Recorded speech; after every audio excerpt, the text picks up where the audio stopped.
Hello, Patricia. Thank you so much for your thorough email response. This is the first time I try to respond to an email with a video, but I think this is the best way to do this. And instead of trying to figure out when you're available versus me available and things like that. So, and that way you can watch this. I'm going to put this on a private YouTube channel. So you can just click on the link and you will have access to be able to watch this. So again, my name is Darguin Fortuna. I am one of the principals here at Flow Design. I was away when we scheduled the meeting, and that's why Jose Plaitis was the one involved in the initial meeting, and he took very, very good notes. And I was able to put that together between me and him, put together the proposal for your services. That said, I'm going to try to address each one of your concerns.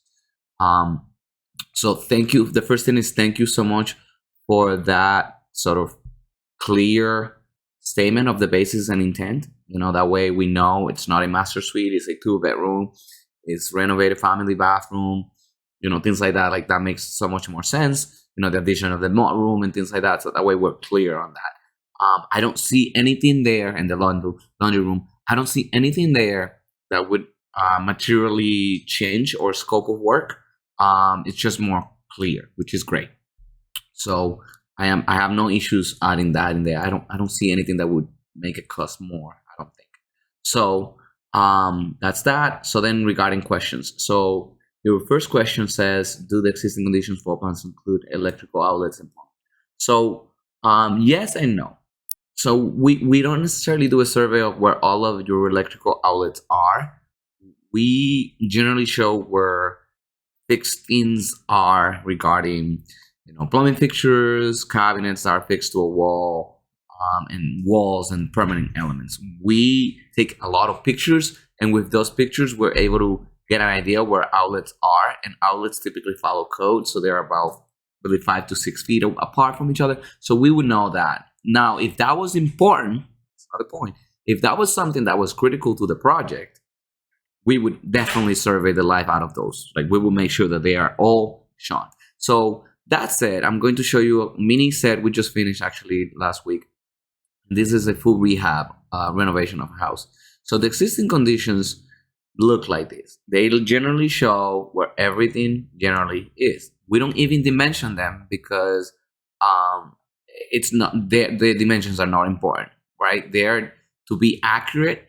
They're not important for you or for anybody other than for us. So we know them, but we don't show them in here. So that way, there's also no question about whether we're accurate versus somebody else, because tape measures are different, lasers are different. So we don't want to open up kind of worms with you're off by an inch versus, and they're not supposed to be perfect. They're just supposed to be generally accurate and reasonable. So that's it. This is what they look like. They show where everything generally is in white, simple, with names of each one of the rooms and things like that.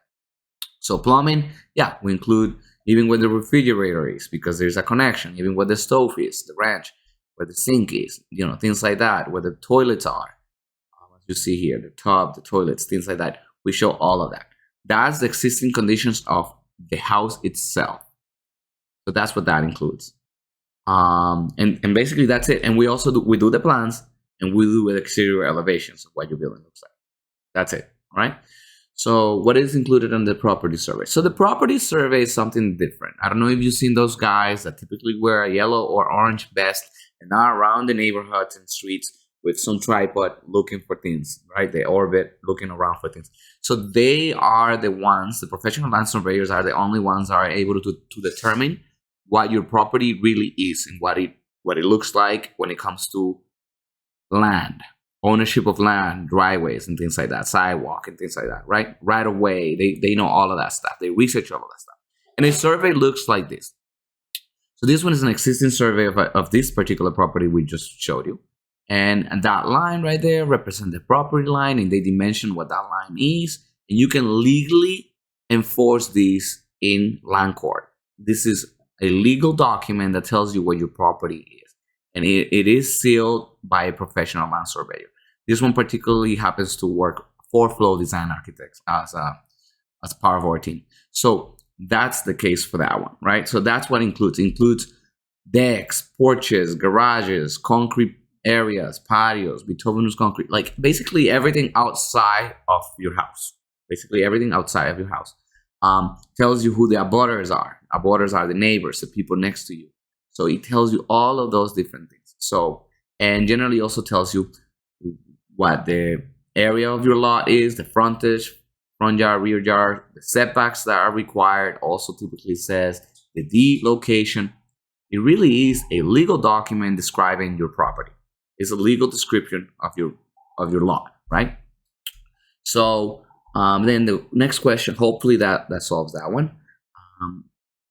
How does this differ from 1.2? So for that, I think I'm gonna need to look at what you're saying here. So 3.5.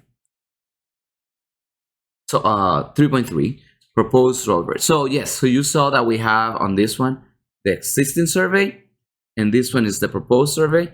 You may not see much of a difference, but if you really pay, like close attention, you see that the front porch changed and that the rear deck and stairs changed. So let's go right in. So that stair was added and it's new, and that front porch is new. The existing shows what's there as it is right now, and the proposed shows what was changed, because it does need to comply with property setbacks and sideline, like side yards, front yards, rear yards, all of the setbacks that the zoning code requires in Woburn in this particular case. All right. So that's the difference. One is existing, one is proposed. One is done at the beginning, and one is done after the design has been pinned down. Then we do the proposed. Right. So that's that. Then what is an energy report? So an energy report, I didn't have that open, but an energy report, it's something that has been required and it's been phased out now. Some towns use a stretch code, some use another type of code, but it's generally a way of calculating how efficient your house needs to be, or your additions or renovations need to be to comply with the current code. So like windows need to be certain level, not like single pane, single glass that people had before back in the day. They all have to be high efficiency. The lighting has to be generally high efficiency. The exterior wall needs to be with a good R value. It gives you a report of what this needs to comply with. And when the building, the builder is going to apply, they submit that, and it has to be enforced. Okay. So those energy reports or energy calculations look something like this. This is a very robust one, by the way. This is actually for a project done in Florida, so I wouldn't say that that's exactly how yours is going to look, but it tells them what this needs to comply with energy-wise, all right? Lately, sometimes we do it, sometimes we don't. If they request it, I'll show you one that looks more like it, right? Because this is a big project that we did. So this is basically it. The compliance certificate saying the windows are going to be X, and we don't pin you down to a particular manufacturer. It's just the U factor, U value, and R value of each one of the members for that particular application, right? That's basically it. That's it. It's no rocket science. We just go through each one of the walls, each one of the areas, and it's not for the entire building. It's for everything that we touch. Like if you put a new window, well, that new window needs to comply. If you put a new door, that new door needs to comply. And guess what? They all have to comply by code. Otherwise, they wouldn't sell them to you. Right? They wouldn't sell them to you because that's your protection. All of the doors and windows need to comply with the new code, right? When it's tempered glass, it needs to be tempered glass, things like that. Then your next question is, what is a life safety plan? That's a great question. So as you probably know, well, maybe you don't, but architects are supposed to protect. We're mandated to protect the health, safety, and welfare of the public. That's the difference from hiring a pop and mom little shop that doesn't have licenses, doesn't have anything. Anybody could do drawings, right? Like anybody could do drawings, but they don't have any ethical duty, and they don't have any ethical, at least not mandated by the law, by any professional division to do that, right? So when you hire a licensed architect who holds a stamp, or a licensed engineer who holds a stamp, holds certain level of standards, the standard of care, they follow certain protocols. So life safety is probably the most important thing. We're here to protect, again, health, wealth, health, and safety. Sometimes I forget how to say health, safety, and welfare of the public. health, safety, and welfare of the public. That's it. I memorized that because I had to take it when I took the exams. I have to really know what I'm here to supposed to do. And it's ironic because it's not even to give you the most beautiful building. And we're non-architects for being great, designers and creators of spaces. But really, by the law, all we're supposed to give you is a safe building, which is the least you can expect. So that said, when we do that, and I guess I'm going to open up, again, I'm going to bring a sample of what that life safety plan looks like. So that life safety plan actually was one of the first things I did here. So this set that I showed you at the beginning, that's it right here. So the life safety plan shows where all the smoke detectors are going to go, all the egress windows are going to go, where tempered glass windows need to go, where carbon monoxide detectors and smoke detectors combos need to go, where egress wells, egress paths need to go, where fire separations need to go. All of that's being shown in this one, right? So in your case, it's a single family, but if there's two different units, they will have to be fire separations in the common areas, like the stair, so that one unit's fire doesn't go into your unit's space, and to give people time to be able to exit. Life safety is all about that. So that's being controlled by the International Residential Code, with Massachusetts amendments, and the Massachusetts amendments refer to 780 CMR. So, and this is where most of those elements would show up. All right. So that's generally what the life safety plan is. And the legend kind of helps you know. It's, how do you get out? How do you let people know? It's really, they call it like, and you have to let people know about a fire, mainly a fire, right? That's really mainly what we're protecting from. So there's different stages to a fire. There is this incipient, when the fire really first starts, the smoldering, and then the high flame, right? Like the high flame is the building is going to go down. So the smoldering is when there's a lot of smoke, and that gives people a chance to know. And most of these smoke detectors and carbon monoxide detectors have a little sensor, and when smoke hits it, immediately activates it, right? So you still have time to be able to get out. So generally, that's what this is. So let me see if you have any other questions in here so far. So services not included. Okay. So services not included question. Given that our project might involve changing, given that our project might involve changing the existing structure within the home, could you clarify the price of stamp documents they are needed?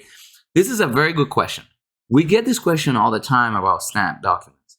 And I think, I am certain that this is not written correctly. And we have to figure out how to fix it. All of our drawings will be stamped. All of them. I don't know if you saw, well, you did see that our architectural drawings are stamped right here. Let me move it up. They are, trust me, they are right here. It's because my camera is right there. But that's my stamp right there. I'm a licensed architect. So, and they are, but the thing is that after 35,000 cubic feet, which your building is not, and most buildings aren't, most residential buildings aren't, then we are required to have mechanical, electrical, plumbing, and specialty engineers and civil engineers involved. Your project is nowhere near what that requirement is, which is good, because otherwise it will quadruple in price. All of the other services are included. All of the other services, the structural plans are included. Proposed survey included, right? Architectural plans are included. All of this right here is what's reasonably and prudently, those are services that are expected. And bottom line is, you can grab these drawings, and you can hire a contractor, and you can show these drawings to even your bank, and the bank will give you even a equity loan or whatever, based on the fact that they were done by a licensed professional. And your contractor will go pull the permit based on this, and there shouldn't be any issues whatsoever with these drawings. Why do I say they shouldn't be? Sometimes inspectors discover things on your building that are not typical or reasonable, or we couldn't infer them, and they want a specialty structural engineer. For 1 and 2 families, we are completely able and qualified to calculate all the members in the structures. No problem whatsoever. Even 3 families. But we try to stay within the 35,000 cubic feet. That's our sweet spot. That's That's the money right there. That's what we like. So, and this is all within that. We can do I could even do a tower probably structurally. I just wouldn't venture into those things. At that point, I would call my consultants, and all of these are specialty consultants that we call for specialty projects. This project, it's not one of those. So the services we included, if you see our package of Ionic, Doric, and Corinthian, all of them get you what you need, right? But if you happen to decide that you want an electrical engineer to design some specialty lighting system for your house, well, we'll call them and they will give us a proposal. We'll add them into our budget and we'll put it together and send you that. If you happen to have some interesting fixtures, swimming pools and jacuzzi tubs and bidets and things like that on your project, well, we might want to hire a plumbing engineer. Or maybe there is a recycling of water system that you want to use. That's a specialty item. I want to call plumbing. In this case, no, right? So if you want to design something completely interesting structurally when it comes to, it's a brick system and it's a specialty way of doing it. Some interesting arch, right? That's more, well, that starts getting into the Corinthian and it requires a lot more specialty, a lot more. So if the mechanical systems need to be sized and designed for your project in a particular way, more than the simple, mini splits or, boilers and things like that, then we will call for a mechanical engineer, and probably the plumbing engineer also will be able. So that's really what it is. Although it says that the survey is not included, it is included. So that disregarded. But not included here is the staking. Staking is when you put pins on the corners of your property to know where your property lines are, exactly where they are, and stakes, literally pieces of wood. So those are that. That's not included. We typically don't include it unless the clients want it. I try not to give people more than what they need. I'm not trying to become a billionaire out of this, right? So no. So we try to be very reasonable, very friendly, very approachable, and we understand that our niche is not the 1%ers, or we are right there in the middle, right? We want to be able to, and actually Ionic, Dark, and Corinthian. So we serve all of our clients the same way, right? So. And yeah, printing paper and things like that, those are extras. We never know how many pieces of paper we're going to have to print. Miles for going back and forth to your site as needed.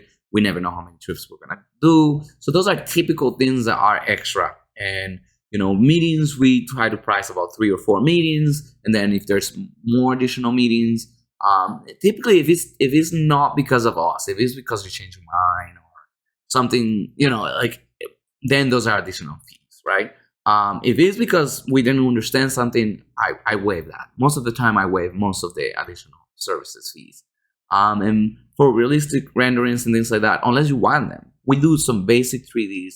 And if you refer to our three levels of services, you will see kind of what those look like. So they may be different. And construction administration, it's a service that very rarely people hire us to do. It is required for buildings above 35,000 cubic feet that we manage the construction, that we go and ensure that everything is being done properly. For residential projects, no. For single and two family, no. So if you want us to go for an additional visit, or you don't feel good about what the contractor is doing, but you just want to sleep good at night and say, you know what, I'm going to call the architect. They're going to come in here for an hour, 1 hour, an hour and a half, $150, but I'm going to sleep well at night. I'm going to pay them for that. That's fine. We do that. If there's something missing within the drawings and we discover that when we go there, I waive the fee. Say, you know what, something wasn't reasonably clear, or we might have missed something, right? Buildings aren't perfect, right? Drawings aren't perfect. So we typically waive those fees if we discover that there's something that wasn't really, really clear. All right. That said, that's pretty much it. Let me see if you had any questions. System structure, clarify price stuff. They are all stamped. That's it. That's included. We hope we're going higher, but I did had an interesting holiday. I hope you too. And thank you so much. I'm gonna put this video on our YouTube channel. And sorry, it went to 20 minutes. Oh my goodness, that's too long. But I hope this helped. And please let me know if it helped, so I can try more of these ones for more clients. All right. Thank you so much, Patricia. Bye bye.